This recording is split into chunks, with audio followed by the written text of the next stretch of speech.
हाय बच्चों, स्वागत है एक बार फिर से आपके अपने चैनल रोजगार दिशा 07 में। सो आज हम बात करने वाले हैं जो बीईओ की भर्ती 2026 की खंड शिक्षा अधिकारी की भर्ती जो है वो आने वाली है।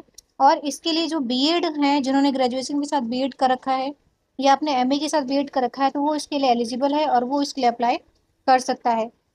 ऐसी न्यूज आ रही थी कि कम से कम इसमें 300 से ज्यादा पद आ सकते हैं, लेकिन अभी फिलहाल 250 करीब जो वैकेंसी है वो आने वाले हैं। इसके लिए आयु, योग्यता, एजुकेशन क्राइटेरिया और चयन प्रक्रिया जो भी रहने वाली है उसके ऊपर हम बात करेंगे। अगर आप इंटरेस्टेड हैं तो आप इसके लिए अप्लाई कर सकते हैं। ठीक है, देखिए सबसे पहले इसमें 234 पद है। आयु योग्यता हम देख लेंगे, एजुकेशन क्राइटेरिया हम देख लेंगे। ये एक बहुत ही अच्छी वैकेंसी है। इसमें क्या करना आता है आपको, जो प्राथमिक और उच्च और माध्यमिक के जो विद्यालय रहते हैं उनको क्या करनी होती है, निगरानी करनी होती है। जो टीचर्स काम करते हैं उनकी क्या करनी होती है, देख रेख, मतलब कि वो कैसे काम करें, निरीक्षण करना होता है इसमें। ठीक है, तो बीएड वाले बच्चों के लिए सुनहरा इसमें आपका मौका है, आप इसलिए अप्लाई कर सकते हैं। इसके अलावा जो अन्य क्राइटेरिया है उसके बारे में भी हम बात करेंगे।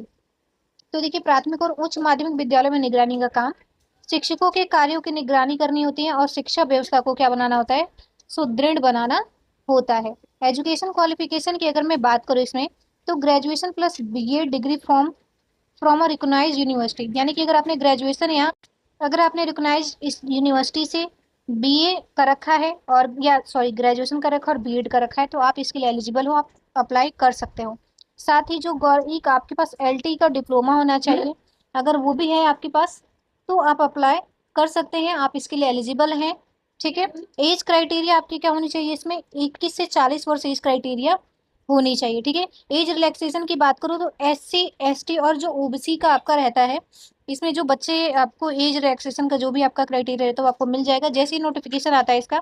हालांकि न्यूज ऐसी आई है कि ये जो वैकेंसी है ये आने वाली है, पर जैसे ही नोटिफिकेशन आता है कि क्या क्राइटेरिया रहेगी, ये जो पिछले साल का बेस था, यानी कि जो पिछली बार आई थी वैकेंसी, उसके हिसाब से मैं आपको बता रही हूँ।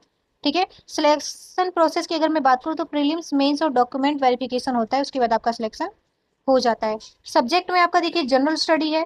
टोटल क्वेश्चन आपका देखिए ये आपका क्या है, ये प्रीलिम्स है। ठीक है, प्रीलिम्स है आपका। इसमें टोटल क्वेश्चन आपके 120 आते हैं। टोटल नंबर आपका 300 होता है और 2 घंटे का आपको समय मिलता है। 1/3 की आपकी नेगेटिव मार्किंग मिलती है।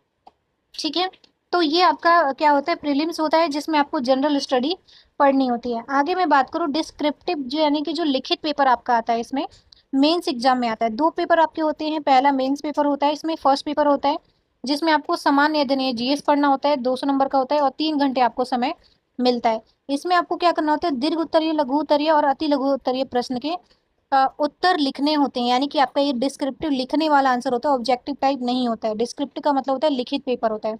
ठीक है, सेकंड पेपर की बात करूँ तो सामान्य हिंदी एवं निबंध आता है, जिसमें जनरल हिंदी और ऐसे में आपको 3 घंटे का समय मिलता है। 200 आपके नंबर होते हैं क्वेश्चन और 100 अंक के आपका हिंदी और 100 अंक का आपका निबंध इसमें रहता है। ठीक है, सिलेबस फर्स्ट पेपर की बात करूँ तो general science, history of India, Indian national movement, Indian polity, economy and culture, Indian agriculture, commerce and trade, population ecology and urbanisation, world and Indian geography, current affairs और reasoning वगैरह आता है। ठीक है, इसमें आपका यूपी स्पेशल भी आपका होता है। ठीक है, हाई स्कूल मैथ्स होता है, एलिमेंट्री मैथमेटिक्स होता है और करंट अफेयर्स भी आप इसमें पढ़ते हैं और आपको पढ़ना होता है। जीएस पेपर की अगर मैं बात करूँ तो Indian culture, modern history, science and tech और एजुकेशन और सेक्टर आपका इसमें सिलेबस होता है। जो आपका हिंदी पेपर होता है, ये जो आपका सिलेबस मैं बता रही हूँ, जो लास्ट ईयर आपने जो पढ़ा था, यानी कि जो लास्ट ईयर आपका क्वेश्चन पेपर हुआ था, जो क्वेश्चन हुआ था, जो एग्जाम हुआ था, उसके बेस पे भी बता रही हूँ। ठीक है, इसमें आपका हिंदी पेपर होता है comprehension, summary, explanation, title, letter writing official और अनऑफिशियल आता है। ट्रांसलेशन हिंदी से इंग्लिश, इंग्लिश से हिंदी आ सकता है। ग्रामर में एंटोनिम, सिनोनिम्स और इडियम्स और फ्रेजेस वगैरह आपका आता है। ऐसे की बात करूँ तो आपके 2 निबंध आते हैं।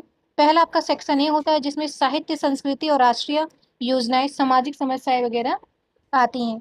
सेक्शन बी में आपका आता है साइंस, इन्वायरमेंट, फार्मर, अरे